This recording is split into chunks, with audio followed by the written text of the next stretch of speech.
ollaan täällä Snellun puistossa, jossa voi esimerkiksi tulla piknikille kavereiden kanssa viettämään aikaa. Niin. Ja voidaanhan myö kattella ja ihailla hirveitä putousta tossa.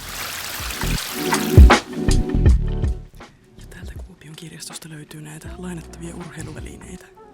Niin kato, kun pitää olla hiljaa täällä kirjastossa, niin kuin kaikissa muissakin kirjastossa ympäri Suomea. Räpylällä voi näyttää tilannetta vanha pesäpalloilija meikäläinen piirimeistä. Ja ei täällä on myös lautapelejä. Ai niin, ja unohtiin muuten sanoa, että täältähän löytyy opiskelijoille sellaisia hiljaisia tiloja, missä pystyy rauhassa sitten opiskelemaan. Ja täältä löytyy myös 3D-tuloostin, ompelukoneita, musavälineitä, ihan kaikkea mahdollista. No niin, olemme nyt täällä keskustan Valkeisen lammella. Kaunis näköala Kuopioon.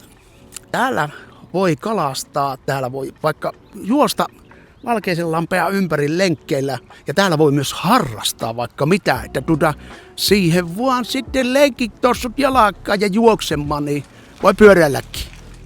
Ja Valkeiseltahan löytyy myös jalkapallokenttä, skeittiramppi ja koripallokenttä.